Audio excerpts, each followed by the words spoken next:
Current का formula अभी बताया था। करंट बराबर क्या होता है, बेसिक क्वेश्चन है, Q/T, यही होता है। करंट बराबर क्या होता है, Q/T। अरे जब क्वेश्चन करवाओ तो सीरियस होके सुनो, उतना नहीं पढ़ सकते, कम से कम क्वेश्चन तो करो, पेपर में क्वेश्चन ही आता है। अगर मैं कह दूं कि पूरा रट के भी चले जाओ ना, तो उसमें से एक भी क्वेश्चन नहीं कर पाओगे, लेकिन क्वेश्चन अगर एक दो सीख जाओगे ना कि कैसे किया जाता है, तो ये क्वेश्चन आएगा तो करके आ जाओगे। तो करंट बराबर क्या है, Q/T।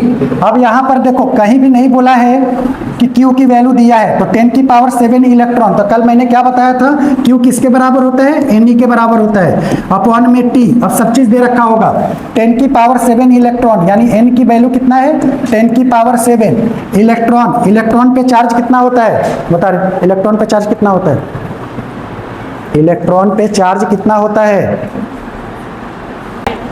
1.67 into 10⁻⁻19 coulomb. ये तो मैं पहले ही बताया था। तो n की जगह क्या रखोगे, 10⁻7 इंटू 1.67 इंटू 10⁻⁻19। टाइम कितना दिया है, पर सेकेंड। पर सेकेंड का मतलब 1। सॉल्व करके बताओ कौन सा आंसर, आंसर आ जाता है 1.67 इंटू 10⁻⁻12, 10⁻⁻12। कितना आसान क्वेश्चन है। यानी आपको I बराबर Q/T याद होना चाहिए था, Q बराबर Ne अपॉन में T। इतना याद भी कर लिए और इलेक्ट्रॉन की वैल्यू पता ही नहीं है, तो कैसे निकालोगे। 0.6 इंटू 10⁻16 रिवॉल्यूशन पर second around the nucleus. Determine the average current at any point on the orbit of the electron. ठीक है, देखो इसको अगर समझना चाहोगे तो समझने में ज़्यादा टाइम लगेगा, इसके लिए मैं एक छोटा सा फॉर्मूला बता दे रहा हूँ। इसने क्या पूछा है, करेंट। तो करेंट बराबर Q इंटू फ्रीक्वेंसी होता है। अब Q बराबर क्या हो जाएगा, Q बराबर फिर से रखो Ne इंटू F। अब फ्रीक्वेंसी, यहाँ पर रिवॉल्यूशन पर सेकेंड का मतलब ही फ्रीक्वेंसी होता है। रिवॉल्यूशन पर सेकेंड का मतलब फ्रीक्वेंसी, यानी फ्रीक्वेंसी कितना दे रखा है, 0.6 इंटू 10⁻16। चार्ज दिया है क्या, N दिया है। इलेक्ट्रॉन की वैल्यू जानते हैं, N का मतलब एक रिवॉल्यूशन बोला होगा। तो इलेक्ट्रॉन की वैल्यू रखो, F की वैल्यू रखो, देखो कुछ आंसर आ रहा है क्या। यानी यहाँ पर इलेक्ट्रॉन की वैल्यू फिर से बताओ क्या होगा, 1.6 इंटू 10⁻⁻19 इंटू 0.6 इंटू 10⁻16। बस इसी को सॉल्व कर दोगे तो आंसर आ जाएगा। सॉल्व करके बताओ क्या आएगा।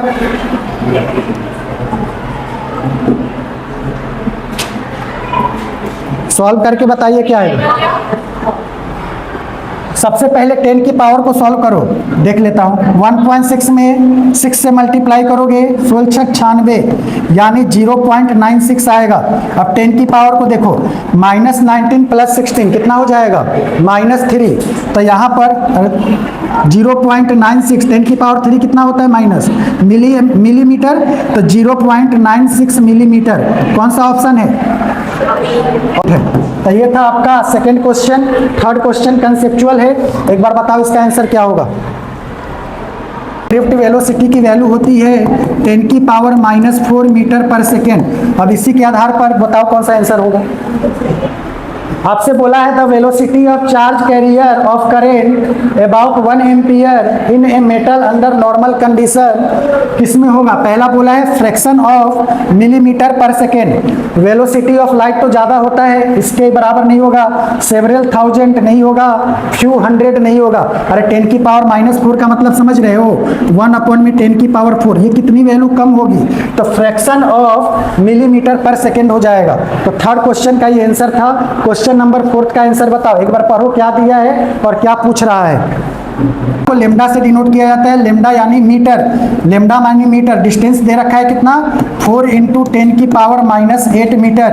करे the electric field which gain give on an average 2 electron volt energy to an electron the metal will be, यानी वोल्ट पर मीटर में बताना है आंसर क्या होगा। तो देखो Q बराबर Q इंटू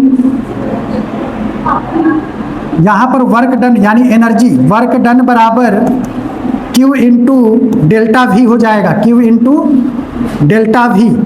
अब यहाँ पर लेमडा दिया है तो W बराबर, यहाँ पर वोल्टेज की वैल्यू पूछा कि अब यहाँ से वोल्टेज Q, अब देखो V और E में रिलेशन क्या होता है, E इंटू डी। कल बताया था V बराबर क्या होता है, E इंटू डी। W दे रखा है, W कितना दिया है, 2 इलेक्ट्रॉन वोल्ट, तो यहाँ आ जाएगा 2 इलेक्ट्रॉन वोल्ट Q, Q की जगह रख दो Ne, तो यहाँ आ जाएगा Ne electric field. Electric field दिया है, अच्छा D दिया है, इलेक्ट्रिक फील्ड तो निकालना है। तो एक काम करो, यहाँ पर E की जगह E ही रखो, और डिस्टेंस कितना दिया है, लेमडा, 4 इंटू 10 की पावर -8। अब यहाँ से E से E कैंसिल आउट हो गया, n की वैल्यू 1 मान के चलो, तो E बराबर क्या हो जाएगा, E बराबर हो जाएगा 2 अपॉन में, यहाँ से क्या आ जाएगा 4 इंटू 10 की पावर -8। बस इसको सॉल्व करके बताओ क्या आ रहा है। काटेंगे तो ये आ जाएगा 1/2, 1/2 का मतलब 0.5 इंटू 10 की पावर -8, ऊपर जाएगा तो 10 की पावर 8 हो जाएगा। अब देखो आंसर है क्या, ये सब पावर में है, 10 की पावर -11 नहीं होगा, 8 इंटू 10 की पावर -11 नहीं होगा, ये पावर में है, 8 इंटू 10 की पावर 7, 0.5 आ रहा है, 10 की पावर 7 है, एक 10 इसको दे दो, तो एक 10 दोगे तो ये 5 बनेगा, और एक पावर इसका क्या होगा, कम हो जाएगा, तो ये हो जाएगा 5 इंटू 10 की पावर 7, यानी ऑप्शन सी हो जाएगा। ठीक है, तुम लोग देखोगे तो ड्रिफ्ट वेलोसिटी यानी वीडी कितना दे रखा है, 7.5 इंटू 10 की पावर -4, एंड इलेक्ट्रिक फील्ड अभी एक फॉर्मूला बताया था, कितना है, 3 इंटू 10 की पावर -10।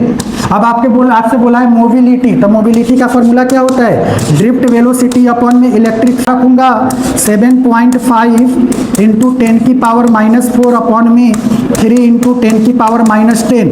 काटोगे तो ये 25 बार में कटेगा, यानी 2.5 इंटू -10 ऊपर जाएगा। तो अरे आवेश तू बात मत कर, आखिरी बार बोल रहा हूं मैं, मेरे कल में 2.5 इंटू 10 की पावर -4, -10 ऊपर जाएगा तो ये +6 बनेगा। बस करते ही आंसर आ गया, 2.5 इंटू 10 की पावर 6। क्वेश्चन नंबर 5, कॉन्सेप्ट बताते हुए मैंने ये बताया था कि इसका आंसर क्या होगा, बताओ, अगर समझ में आ रहा है तो बताओ क्या आंसर होगा।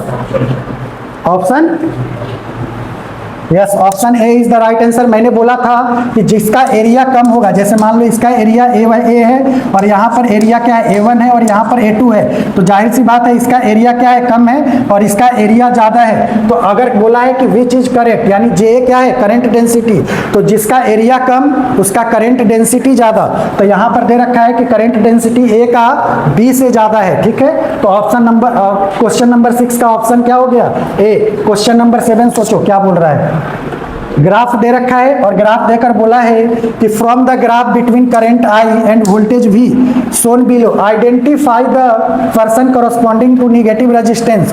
देखो याद रखना, जब भी नेगेटिव पॉजिटिव की बात करेगा तो स्लोप देखना, अगर स्लोप ऐसे जा रहा है तो इसका मतलब ये क्या है, पॉजिटिव, और स्लोप कहीं ऐसे आ रहा है तो इसका मतलब क्या है, स्लोप नेगेटिव। तो देखो अगर मैं ए बी रीजन को देखूँ तो यहाँ से स्लोप खींचोगे तो बताओ ये स्लोप कैसा है, पॉजिटिव। अगर मैं डी रीजन की बात करूँ तो यहाँ पर अगर स्लोप खींचोगे तो ये भी स्लोप क्या आएगा, पॉजिटिव।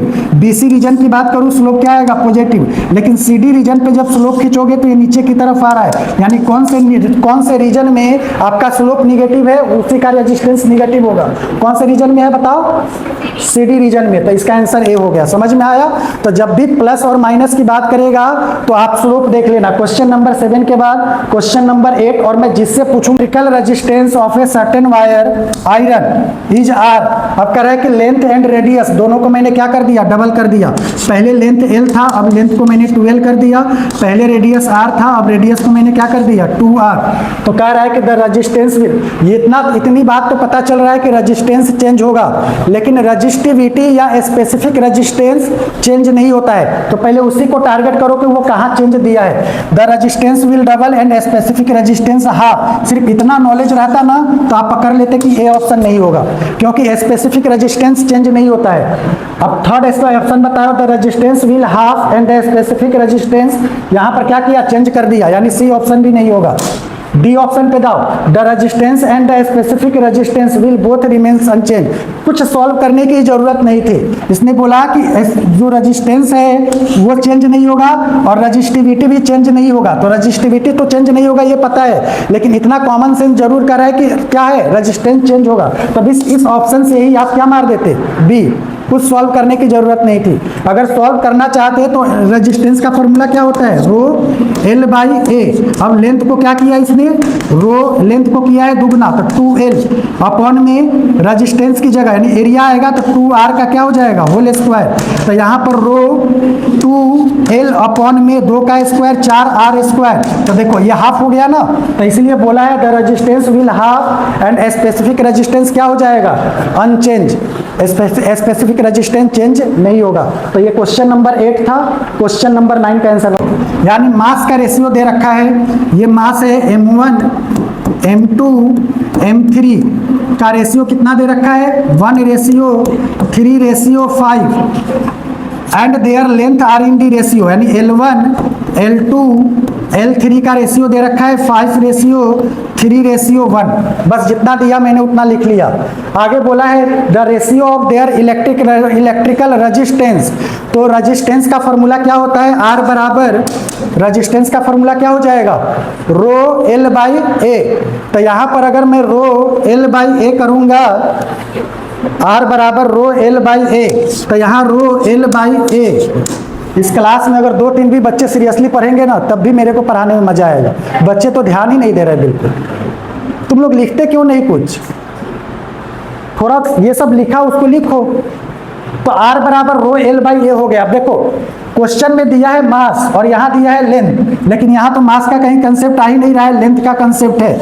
और रजिस्टिविटी जानते हैं कि आप क्या रहता है, हर एक मटेरियल का सेम रहता है। अगर आयरन बोला, कुछ भी बोला हो, कॉपर बोला है, तो कॉपर का रजिस्टिविटी सेम होगा। यहाँ पर एरिया है तो एरिया को चेंज करो एक बार। मान लो ये आपका एरिया को क्या लिख सकते हैं, यानी अगर मान लो कि इसका डेंसिटी मास दे रखा है, तो मास किस में आएगा, डेंसिटी बराबर क्या होता है, रो बराबर क्या होता है, मास अपॉन में वॉल्यूम। ठीक है, मास अपॉन में वॉल्यूम।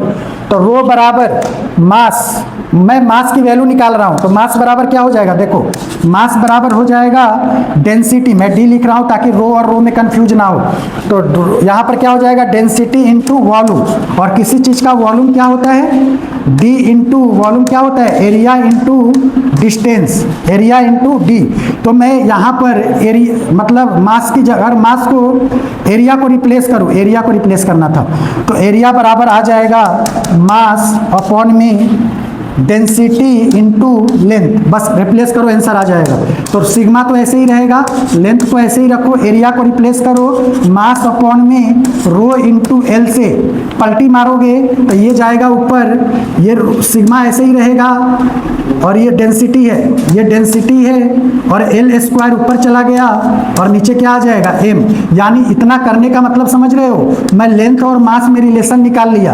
अब रेशियो किस पे डिपेंड करेगा, ये खत्म ये खत्म। अब एल और एम का रेशियो ले लो, तो एल स्क्वायर करोगे तो कितना आ जाएगा, एल स्क्वायर करोगे तो कितना आएगा 25, और 1 का स्क्वायर 1 ही होगा, तो 25/1 रेशियो। एल की जगह कितना है 3, 3 का स्क्वायर 9 अपॉन में m2 कितना है 3, तो यहाँ पर कितना आ जाएगा 3 रेशियो। यहाँ पर L3 यानी 1 का स्क्वायर कितना होगा 1, और यहाँ पर कितना हो जाएगा 125। रेशियो किसका पूछा है, ratio of their electrical resistance. तो ये रेजिस्टेंस की ही वैल्यू निकाल रहे थे। अब यहाँ से सॉल्व करके बता दो कि आंसर क्या आ जाएगा। इसको काटोगे तो 3 3 जा 9 हो जाएगा, यानी 25 रेशियो 3 रेशियो 125, 1 अपॉन में 125, 125 ऑप्शन डी ही आएगा, क्योंकि 125 इधर क्रॉस मल्टीप्लाई करेगा। देख लेना मैंने कुछ गलती किया है, हाँ कुछ मैंने वहाँ गलती किया है, देख लेना, लेकिन प्रोसेस मैंने समझा दिया। क्वेश्चन नंबर 10 का आंसर बताओ। आर डैश जो नया आर आएगा वो n स्क्वायर इंटू आर के बराबर हो जाएगा। ठीक है, अब कितना स्ट्रेच कर रहा है, डबल स्ट्रेच कर रहा है, यानी n इधर देखना ही नहीं, यानी n की वैल्यू क्या है 2 है। तो अगर मैं n की जगह 2 रखूँ तो न्यू r क्या आ जाएगा, r न्यू, n की जगह 2 रखूंगा तो 2 स्क्वायर इंटू r। आंसर बताओ क्या आएगा 4r। तो नया रेजिस्टेंस कितना आ जाएगा 4r, यही था। अब इसके बाद का क्वेश्चन का आंसर मैं जिससे पूछूंगा वही बताएगा। क्वेश्चन नंबर 11 एक बार पढ़ो इसको। बोलेगा एन स्क्वायर आर आएगा, ठीक है। अभी तो बताया था एन स्क्वायर आर, और उसी से तो वो क्वेश्चन सॉल्व किया था। क्वेश्चन नंबर 11 के बाद क्वेश्चन नंबर 12 सेम वही फार्मूला लगाओ। क्वेश्चन नंबर 12 पे सेम वही फार्मूला अप्लाई करो।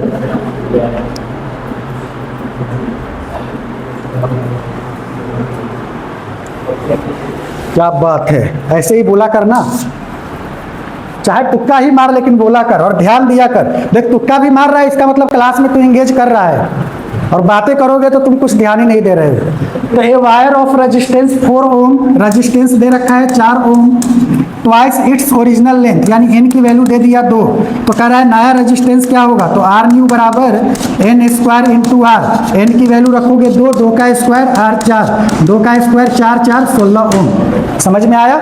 सबको समझ में आया? इसका आंसर क्या आ जाएगा 16 ओम। क्वेश्चन नंबर 12 के बाद क्वेश्चन नंबर 13, अब मैं जिससे पूछूंगा वही बताएगा। क्वेश्चन नंबर 13 का answer, material stress slowly by 10%, it's new resistance and specific resistance. बस एक की पॉइंट और आंसर आ जाता। स्पेसिफिक रेजिस्टेंस चेंज नहीं होता है, तो नहीं होता है तो देखो सेम कहाँ दिया है, पहले रेजिस्टेंस था उसके बाद स्पेसिफिक रेजिस्टेंस था, यहाँ पर बोला है बोथ रिमेन्स सेम। इतना तो अकल है कि अगर लेंथ को बढ़ाओगे या स्ट्रेच करोगे तो रेजिस्टेंस चेंज होगा, बोला है दोनों सेम है। तो जिसने ए बताया उसके पास खोपड़ी ही नहीं था, ठीक है, उसके पास दिमाग ही नहीं था, तो आपका ये ऑप्शन होगा नहीं। अब कह रहा है कि स्पेसिफिक रेजिस्टेंस बढ़ जाएगा, ये भी गलत, बढ़ जाएगा गलत, क्या सॉल्व करने की जरूरत पड़ी, सिर्फ कंसेप्ट अगर आपको अच्छे से आता है तो ये आ जाएगा। इसीलिए मैंने चैनल का नाम ही रखा है कंसेप्ट फिजिक्स, और तुम लोग वहां से भी जाकर पढ़ोगे तो जितना बैकअप है वो ले लोगे। ये सब तुम्हारे लिए ही कर रहा हूँ, लेकिन तुम लोग लाइव क्लास में नहीं पढ़ते तो ऑनलाइन क्या पढ़ोगे, यूट्यूब क्या देखोगे, तो कम से कम क्लास में ही सीरियस होकर पढ़ो, है ना। चलो क्वेश्चन नंबर 13 के बाद क्वेश्चन नंबर 14, ये सब एडिट करके मैं डालता हूँ, जो मैं बोलता हूँ ये सब एडिट कर देता हूँ, कट कर देता हूँ, सिर्फ क्वेश्चन और आंसर का सॉल्यूशन रहता है, फिर भी तुम लोग जाके नहीं पढ़ते। क्वेश्चन नंबर 14 का आंसर बताओ।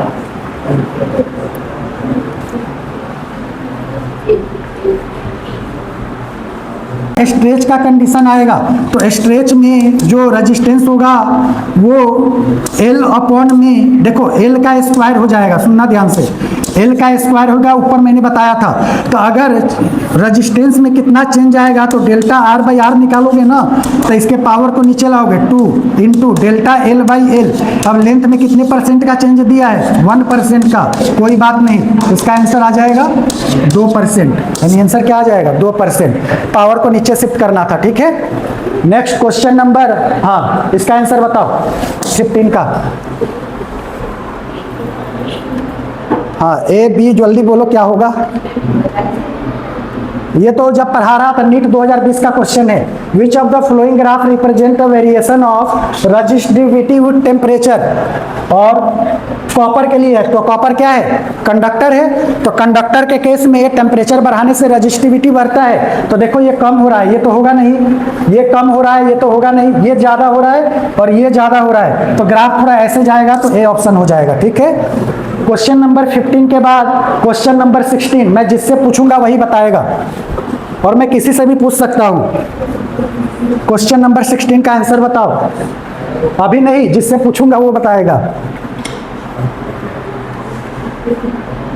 स्पेसिफिक रेजिस्टेंस बोला है कंडक्टर के लिए इंक्रीज, तो स्पेसिफिक रेजिस्टेंस सिर्फ टेम्परेचर पे डिपेंड करेगा, तो इंक्रीज होगा, तो इंक्रीज होगा। सी कैसे बोल दिया, इंक्रीज। मैं तो बोल रहा हूं बार बार कि स्पेसिफिक रेजिस्टेंस लेंथ और एरिया पे डिपेंड नहीं करता है। क्वेश्चन नंबर 16 था, क्वेश्चन नंबर 17 जिससे पूछूंगा वही बताएगा, क्वेश्चन नंबर 17। और इस बार गर्ल्स में से मैं किसी से भी पूछ सकता हूं, और कोई किसी को बताएगा नहीं, अपना अपना दिमाग में रखो। कम हो रहा है, तो टेम्परेचर कम करने से कॉपर का रेजिस्टेंस क्या होगा, कम होगा, कॉपर का रेजिस्टेंस कम होगा, और सिलिकॉन यानी सेमीकंडक्टर का क्या होगा, इंक्रीज होगा। तो पहला ही ऑप्शन सही है, कॉपर का डिक्रीज होगा, डिक्रीज इन कॉपर और इंक्रीज इन सिलिकॉन, यानी ए ऑप्शन सही है। अगर ये कहता कि आपका 60 केल्विन से 300 केल्विन उल्टा कर देता, तो टेम्परेचर बढ़ाते तो कॉपर का इंक्रीज होता और सिलिकॉन का डिक्रीज होता, तो हमेशा इंक्रीज ही नहीं होता है। देख लेना कि टेम्परेचर बढ़ा रहा है या कम कर रहा है। कल के पेपर में 180 सबको लाना है। मैंने चैप्टर बता दिया था, पहला चैप्टर का नाम क्या था, थर्मल प्रॉपर्टीज ऑफ मैटर। सिर्फ क्वेश्चन बता दे रहा हूँ, 10 क्वेश्चन। उसके बाद था thermodynamics, 10 question. Kinetic theory of gases, 10 question. Simple harmonic motion, 10 question. Wave, 5 question. 45 question है। जो 180 नंबर ला दिया, समझो नीट के पेपर में वही अच्छा करके आएगा। जिसका